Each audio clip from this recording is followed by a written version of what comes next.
Hi, my name is Dr. Cheryl Meyer, and I am a psychologist, and those are the people that do not give out medicine, but that help you with your problems. I help you get to the root of your problems so that you're not stuck. Today, I wanted to talk about how to get out of being under control of a narcissist.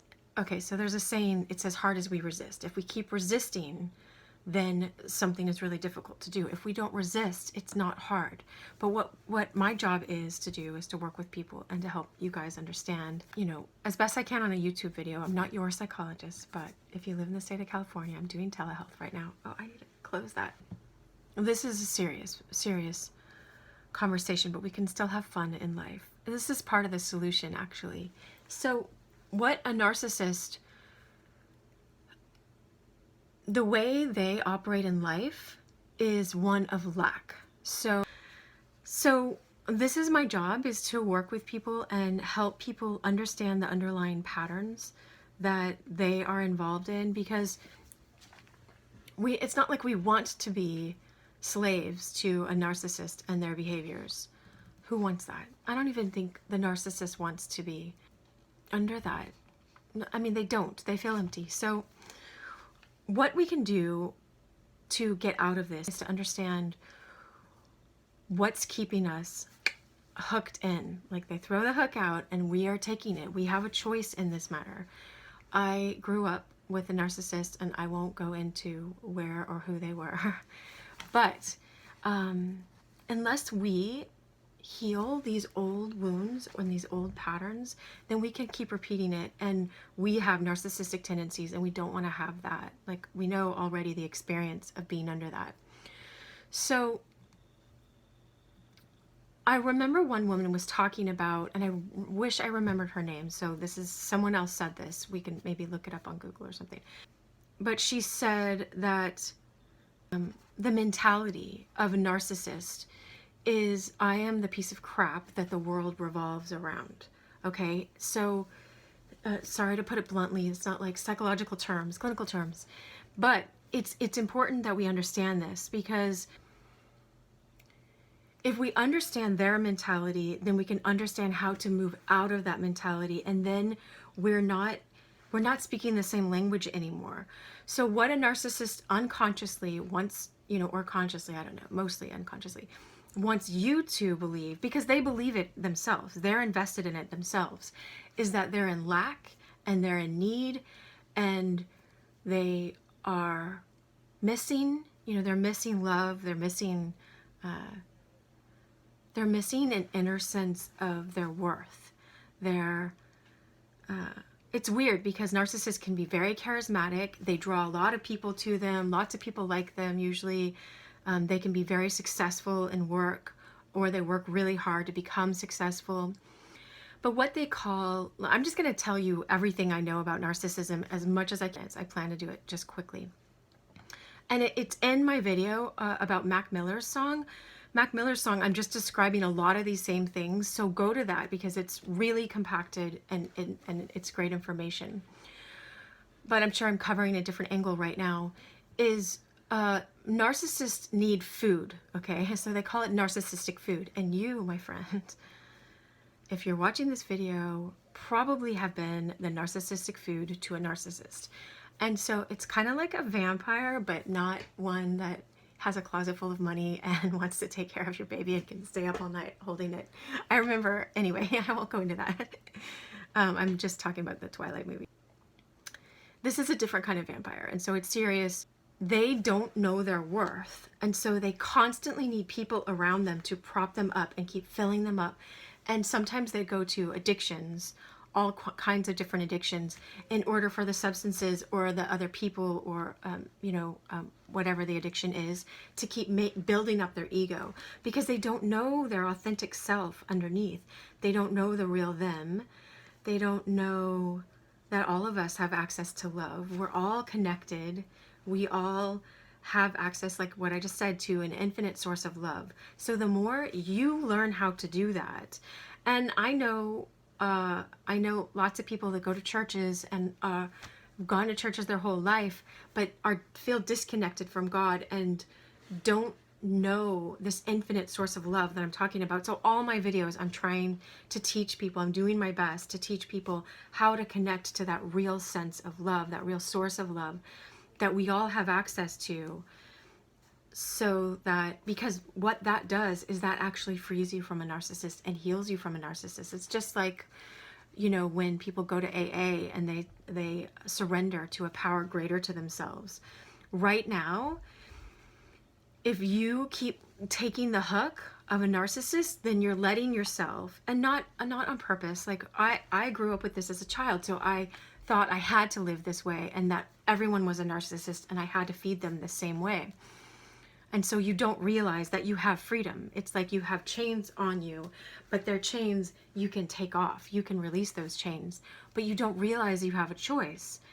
And I was listening to Lenny Kravitz's song, Let Love Rule, today. So I think I'll put that in the links, because it was like, you can have peace. Let love rule. Love is gentle as a rose. I know it seems simple, but understanding the nature of love and getting back in touch with that and becoming one with that and letting that grow inside your being and shedding your own ego takes you out of control of these people. It's like a radio frequency. It's like they're at a certain dial and you learn how to move yourself to a completely different dial and they don't affect you anymore because they can't hook you in because you're not falling for it anymore. So I was friends with this singer, Elliott Smith, and I can say that he had some of the tendencies of this himself because he experienced the abuse that happened to him in certain ways. I won't go into that because, you know, I just loved him. He was a soul friend and he was really dear to my heart. But one of his songs that he got an Oscar nomination for, and he sang on the Oscars, I remember, oh my gosh, it was so surreal. It was surreal for all of us because he's I don't know. He's saying, do you miss me, Miss Misery?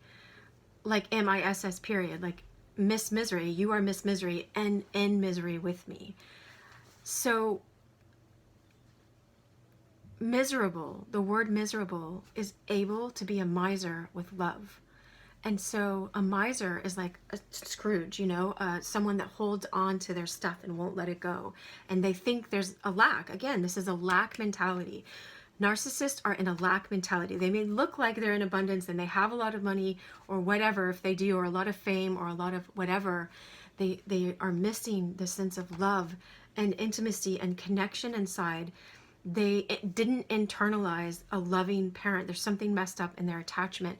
I mean, we could go into that in another video, but what we want to do, we're not here to cure them. We're here to cure you so that you can get out of this, so that they can all go to therapy themselves or be by themselves, find each other, whatever. It doesn't matter.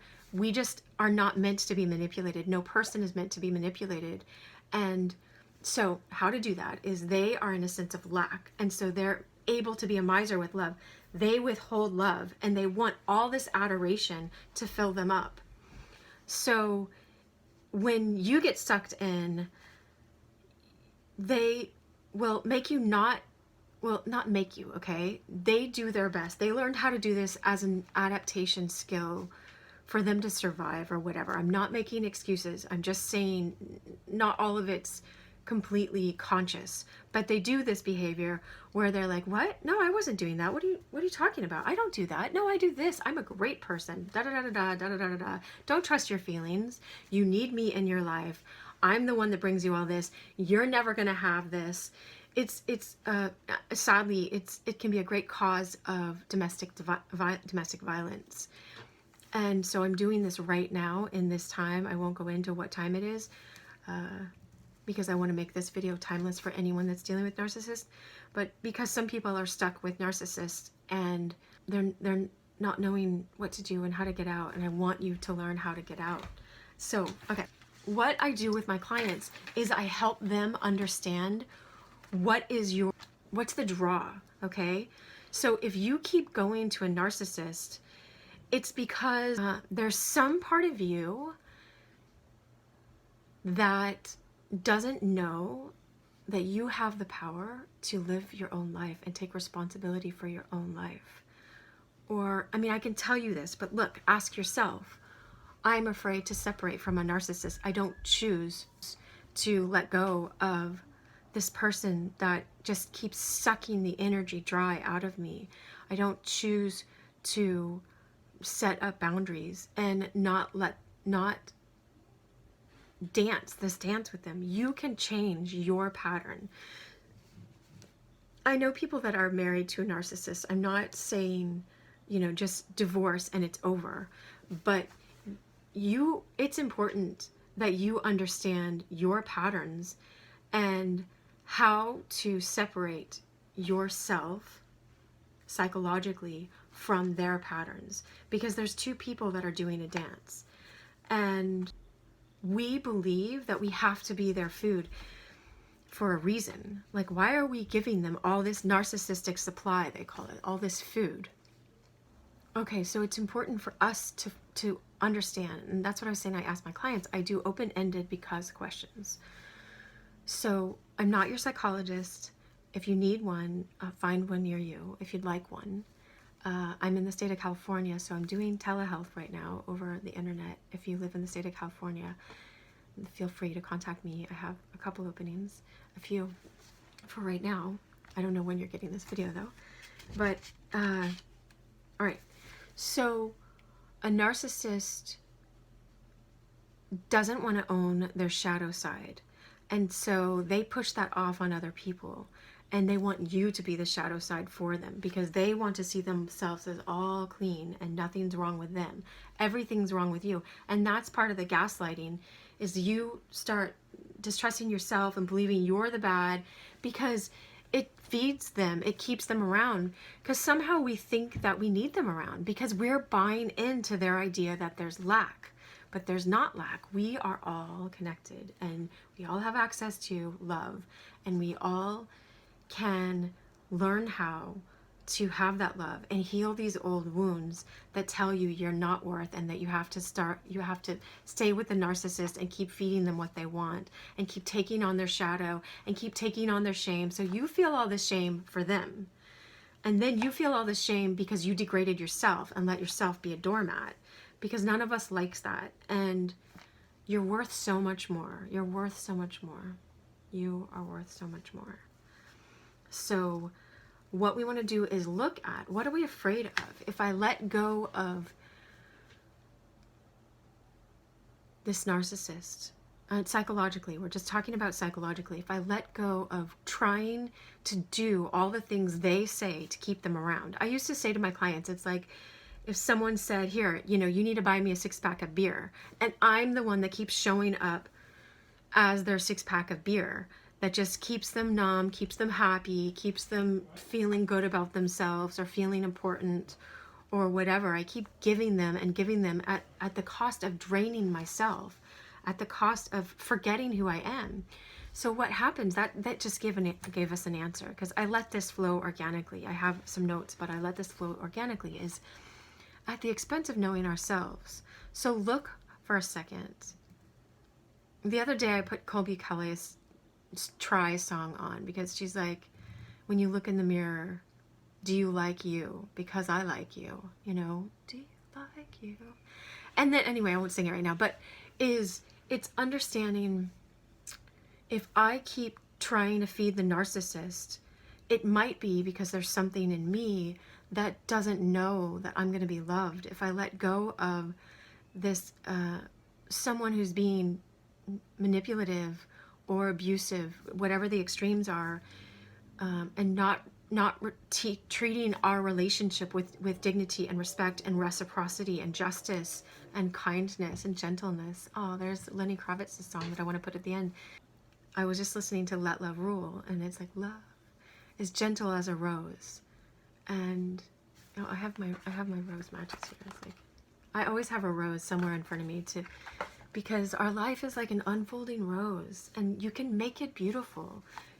I have all these things around me to remind me, you are magical. Sparkle all day is the other one.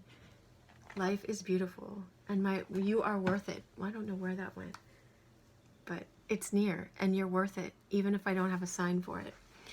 And I mean it. But what I was saying is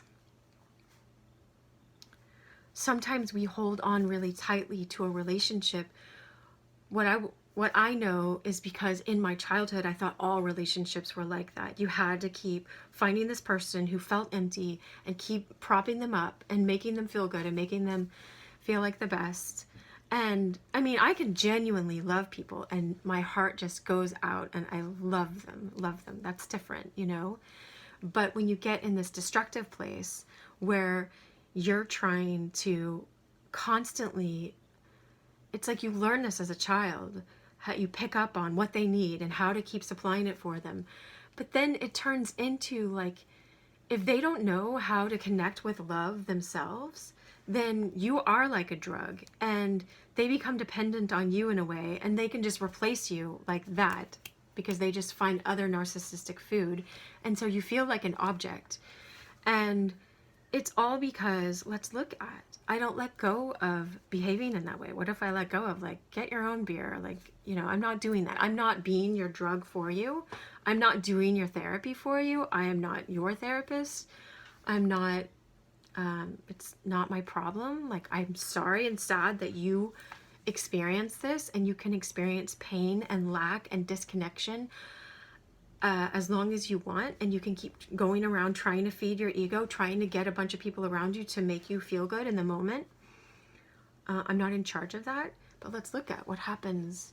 I let go of that, and, or if we go, I don't let go of that, because what if I find out that no one likes me? What if I find out that I really can't run my own life, that it's difficult to make money, or difficult to, you know, like life is really lack, you know, that no, there's all this lack, like I'm not going to have food, I'm not going to have shelter, I'm not going to have a job, I'm not going to, not. All this misery is what they have internalized. And so they usually we're drawn to each other because I've internalized that. So once you learn how to move out of that lack mentality and learn how to connect yourself with an infinite supply, an infinite source of love, because we're meant to, I say it like this, if God is love and God wants us to have all of him, herself, the creator is male and female together.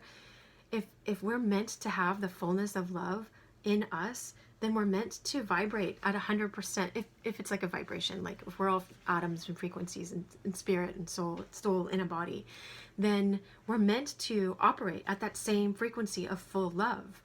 But when you're around a narcissist, they keep thinking lack. They have this old, distorted understanding of what we are. We are souls in a body. You are a spark of God. And don't just believe me. Sit with your own silence and quiet. And even if you sit, it's so weird because it seems so simple. But it's like, why haven't I done this? Oh, because it's my deepest fear, you know, is to sit with yourself and go, I keep supplying this person with this narcissistic food because, and ask yourself and find out, oh, wait a second, you know, maybe I'm not going to be rejected. Maybe I am. Maybe I'm not. Maybe I was always worth loving. Maybe they have it wrong, not me. Maybe it's important for me to check with myself and stop just believing what they told me. Now, as a child, we believe what we're told. We believe the stories they tell us because this is what we experienced. If we experienced a lack because our parents, this is an ego identification. It's, or identifying with your outer personality self. There's lots of, there's deep philosophical work called the Fourth Way, or the I Am consciousness, or in Christianity, you can see it in a lot of the mystics, or Rumi knows about this, the Sufi poet, Rumi. Or there's lots of, you can come at this from lots of different angles to understand this isness. Ah, I know Bob Marley. I love Bob Marley. I don't have my, oh, I do. I always have it nearby. I'm like, my Bob Marley lighter. This lights my candles, my Jesus candle. Anyway, I love all religions. And Bob Marley, he sings, the I in I will see you through. And so And Christ says the kingdom of God is within you. And Bob Marley is the one that says man is a universe within himself.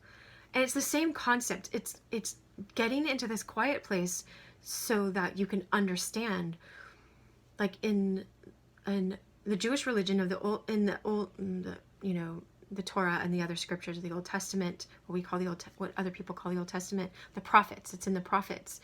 It says the still small voice of God. It's not the wind. It's not this. It's the still small voice. And so they're all describing the same understand, not exactly the same. You can differ on that, but if you get into this quiet place and you connect to this love that's within you, you can be free. It's like, I'm thinking of lots of Bob Marley songs, but he's like, live if you want to live. If you want to have a life, live if you want to live.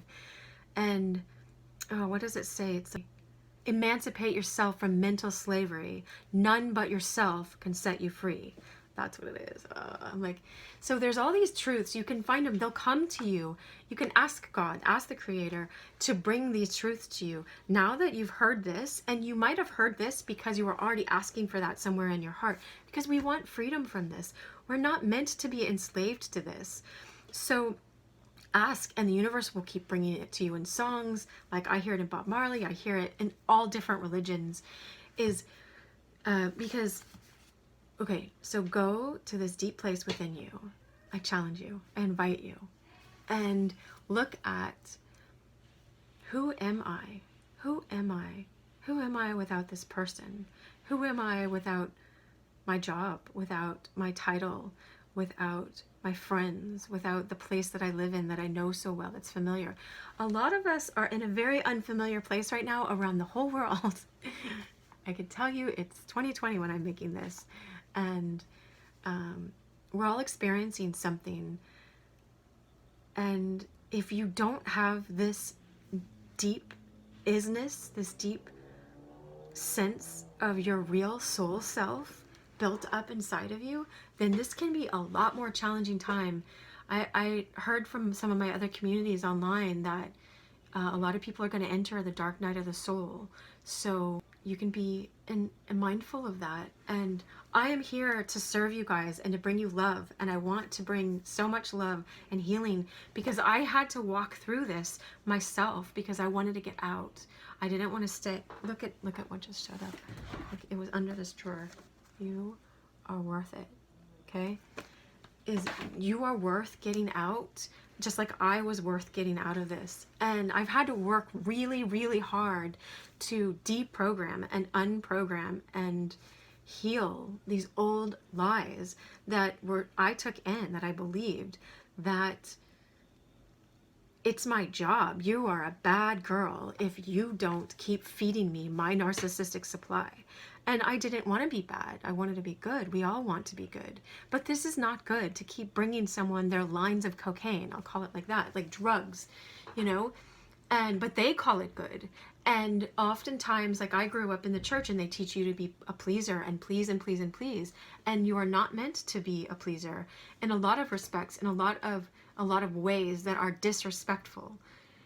This is not respecting that person, and it's not respecting yourself, because it's joining them and agreeing in a lack mentality. We are not in a lack mentality. We have abundance. I always say this to my clients. It's like we have a whole pantry full of food, but all we see is the lack. We don't know it's all there. There's an infinite supply of love. Christ says, come to me, all of you are thirsty, who are hungry, and I will give you. In you will be a well of springing water inside. Like this abundant, infinite love. And I know for a lot of people that's just words, and it's just words that he's saying, but he's not saying it just to say it and go, oh yeah, come. I know we hear this because I grew up with a narcissist, is we go to our religion sometimes and we think that God is a narcissist, just this, come feed me with your devotion. And this is not. And God needs nothing from us and gives us everything. And in that love, of course, we want to love other people and have this love flow through us to everybody, because we want no one to be cut off. But back to this what I was talking about, the fourth way, and this is just one of the ways, is learning to be mindful is another one. Learning to meditate will help you get and all my videos that I talk about getting out of your ego and into your spirit self, into your soul self, your higher self, how to shift out of that. You get to learn how to step back and be aware that something neutral is happening. Like this person says, you're an idiot. And I can take that in, like absorb it, swallow it, and be like, oh my gosh, why did they say that? Was I looking like an idiot today? Da da da da. Was this shirt, whatever it is. Of course, this is not, but we assign a story with that. And we start going into that story. It's a narrative. And when you meditate and you learn to take a step back, you can neutralize all these things again. And they're like, you're a bad girl because you're not giving me this narcissistic supply. And I can go back and go, wait a second. Am I bad? Who defines bad? Is it their definition? What is bad? It's, if I'm being disrespectful to myself as a soul by bringing them what they think is going to fill them up, which is just filling up their ego, then I'm helping them to stay in their ego self instead of their soul self. And I don't want to do that. I don't want to do that for anybody. And it perpetuates me believing in and investing in this lack mentality because I get confused again. I move out of this abundant fullness of love and back into the, oh, we're all lacking. Oh, we all ought to be depressed and not have joy in our life and not have vibrancy and connection and all this stuff that goes with it. I feel so bad about it. Like, it's not fun to be there. I know. Fun, okay? And I've talked about fun before. Let me see if I have my pen. Fun, I learned this from Dr. Circus in Montreal. That was where my internship was. All right, fun, F-U-N. Okay, here's fun. All right, and so what he taught us is if you put an E at the end of it, when you have enough, now it's backwards. I'll just write it like that, enough. Enough love. Here's the heart for love. When you have enough love, you always have fun. And we're meant to have fun and live our lives. And so that's that's another one of the lies that we believe. Because we've taken on their shadow self, we feel a lot of shame. We feel we ought to be rejected because we're carrying all this shame of theirs in order to try to get them to keep loving us, because that's the only negotiation we learn to keep participating in. And it's not love. But because we have all this shame, then we don't believe that we can have a life, that we can have fun. When we're in fear because of lack, if you notice anything again that's going on right now, there's this huge sense of lack. We're lacking this, we're lacking our physical health. This is going around. And so there's a lot of lack and fear mentality, which gets you in your primal brain. It doesn't get you in your higher brain, where love is and you're connected to love, and it's just here for the taking. It's like when you're on the top of a mountain and you feel that great feeling. You really are literally on the top of a mountain. I get this when I go in nature. I love the feeling. I feel grounded and loved. And when I do yoga and exercise my body, anyway, I won't talk about it's like I'm so excited. I lost like 4 sizes now. That's like 40 pounds. So I feel great. But anyway, anyway, I'm just celebrating. You can celebrate your life. And anyway, but feeling strong, feeling like you can, when you're not in this lack mentality, then everything seems possible, and life is joy, and you connect with other people, and you find relationships that aren't using one another. You find really deep relationships that are rewarding and loving, and there's reciprocity. And so some of this also, besides feeling like you have to because you learned this in childhood, feeling like it's your job, it's my duty to take on their shadow side. They can't do it. No, they believe they can't do it.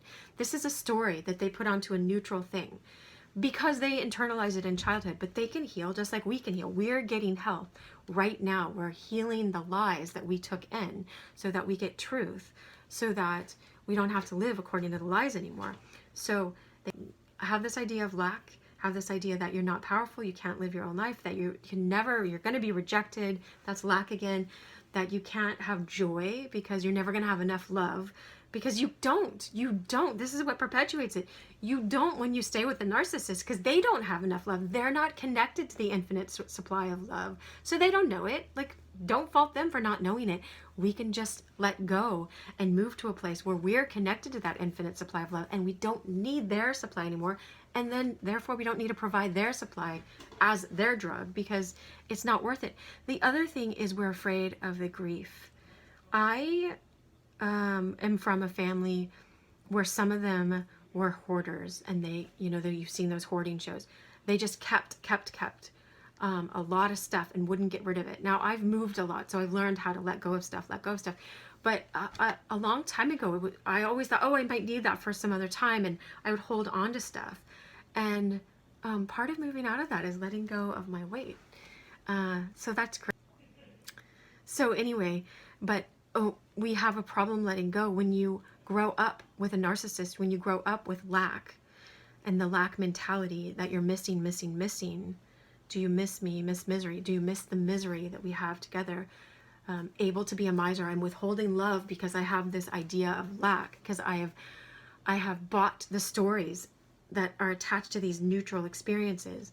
But when you have this feeling of lack and you think that there is lack, you've identified that as a truth, and it's not a truth, but it is the truth of what you experienced. Okay, so you experience this. So experientially, if I was locked in a dungeon for the first 18 years of my life, I might come out to the sun and be like, no, not the sun. Like, I don't feel like I'm worth the sunlight. You are always worth the sunlight. Always, always, always.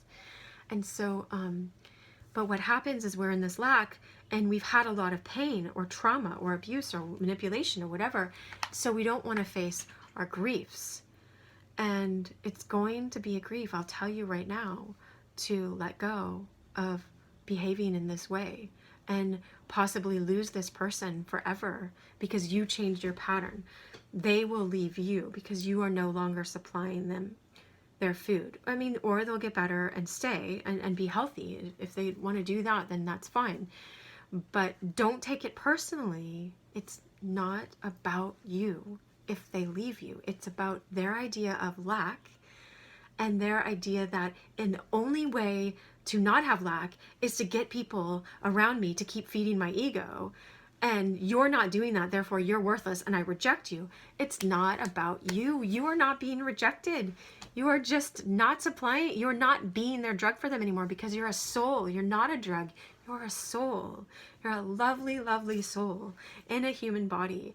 And you have this life. It's been given to you as a gift. It's not just handed to you. It's a gift. And it's yours if you misuse it. And it's your responsibility if you misuse it and you throw it away to be an object, to be objectified by a narcissist. If you ask a God or ask the universe for help, help will show up. This is showing up in your life right now. Okay? It's showing up for a reason. And so the way out will keep presenting itself. And one of the ways out is facing our pain. But if we're in lack, we feel like, I don't want to face more lack. It looks like we're going to face more lack. But have the grief. I just cried. I cried for about 30 minutes this morning because there was another layer of some old grief that got surfaced. It got triggered by someone else. And I was like, oh my gosh, there's more of that. It's like black tar. It's just sticky, but it can come right out. Don't, this is a story I have to it. Don't imagine that it stays. It's just like this. You can let it go. It doesn't have to even be sticky. That's just, in my experience, the story that I had attached to it. I'm like, yeah, this is the last of it, and I'm done with it, and I don't want to go back to it ever again. But I cried because it was a loss. And I was talking to someone, my friend, I'll just call her my friend. I was talking to a wise person, and there's no shame in getting help, all right? And this conversation was going on. It was like, I love all the controlling narcissistic men that have been in my life. I love them. I love them with my whole heart. I love them. I can say I love them but I don't want them in my life anymore, and I don't choose them in my life anymore. This is my life, and I have to answer for it. I get to answer for it. And so, goodbye. That's the thing, is we're afraid to look at what's underneath. What is in the silence? If I go to the silent place and hear the still small voice. I mean, I might be afraid. When I just did that just now, I was like, oh, what if God tells me I have to be with a narcissist? And God is not going to tell you you have to be with a narcissist. That's not the voice of God. That's the voice of the internalized God of our parents that we took in as children. That's not ours to take in. It's yours. Jesus said, you will know the truth, and the truth will set you free. But he said before that, right before that, it was like, if you love me, you'll follow, like, follow me, you know, and not just follow, like join with me. He has this telos. I can't go into all of it now, but telos means this end goal, this beautiful direction of love, and we can align with him to perfect love and have perfect love in our hearts and perfect love with him, and join him in this place of aligning with this abundance of love and having this kingdom of God full within you. There's a lot of deep truths that sometimes the church doesn't go into these kinds of truths. A lot of religions can stay on the surface and not go into these deep. So you get this deep understanding that you are meant to be loved, and we're meant to align with love, and God is the fullness of love. And why wouldn't he? If you love, you know God. Oh, so what I was saying, yeah, thanks. I'm like, thanks to myself, is when you do what you follow in this love, you join Christ in this love, then you know the truth. You will begin experientially to know the truth, and the truth will set you free. The truth sets you free because you've aligned yourself with this truth, not by just shoving it in your head. It's not from shoving it in your head. It's by going to these quiet places and looking at, what are the hooks? Why do I stay hooked into this? What am I thinking? Where's my lack mentality that I think I'm going to be missing if I let go of dancing this dance? I do not have to dance this dance. You are free. All it takes, I mean, I'm not going to say all it takes. Like, I've had to do a lot of my own inner work and therapy and meditations and all this stuff to undo it. So I'm not saying it's easy for everybody, but start, and you start aligning yourself with love, and more doors open, and you learn and you grow more free every day as you walk down this road. But that's what I was saying, is face the pain. If we face the grief, and we face the pain that we're afraid to face because we think we're going to go into more lack, but it's just the pain of, oh, all I had to do was cry and really feel this deep grief inside of, I'm letting these people go. I might not have a father or a mother or a sister or a brother or a boyfriend or a husband or a wife, or whoever's watching this, whatever it is, I might not have that. You have to face the possibility of losing that person. I'm not saying you will, but you have to, not have to. Well, it's like, I know for me, I had to come to the reality of, it might be that I don't have this person in my life anymore, and it's okay. It's okay. My worth doesn't come from them. My worth comes from, I am love. I am connected to love. I am connected to the source of love. I have the kingdom of God in me. The I and I will see me through. The Christ in me, the hope of glory, or whatever. It's like, I can do all things through Christ. This love that Christ brought us to, that he unites us with. That even if you're not a Christian, you just follow the truth as you understand it. And I think love will keep revealing itself to you. Just move into truth and move into love and be a seeker of true knowledge and move out of this. I won't go into religions and stuff.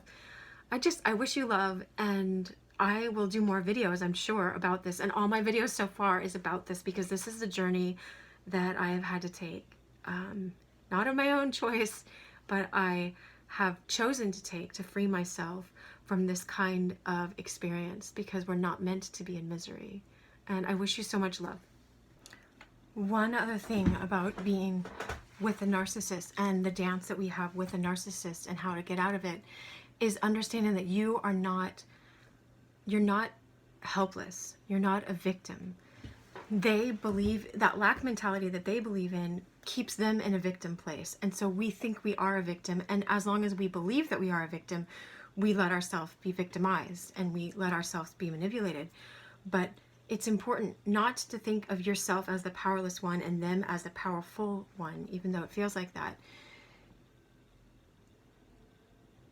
You have the ability to get out of this dynamic by connecting with love and all the things that I just talked about. They're not the bad guys. If we take on all their shame and their shadow side, but then we just flip it around and go, oh, the narcissists are the bad guys and we're all good and we're all self-righteous. And no, that's not going to work either. It's part of this is neither of us want to own our own bad. I'm willing to own their bad, but not willing to see, like, I'm not perfect. I'm going to make mistakes. But either I make mistakes learning how to align myself with love, or I make the bigger mistake of learning to stay in this lack mentality. That's a lie. It's not true. It's true. If I keep saying no one's ever going to like me, it's like I walk around wearing a shirt that says, please don't like me, no one's going to like me. Well, a lot of people might read that shirt and not like me, you know, because I believe that and I'm projecting that out to people. But it doesn't mean that it's true. It means that I am sort of creating that reality because I believe that lie to be true. And so when you get the truth in the deepest part of you and shift that and start letting go, which we're afraid to let go if we're in lack, we're afraid to let go of anything. We learn to hold on tight, and you don't need to. You don't need to. I wish you so much love. Listen to Lenny Kravitz song. I would listen to it like 3 times already. I got this acoustic link. I hope it never dies. You know, a dead link. It's a great song you're allowed to have peace in your own heart, in your own life. I love you.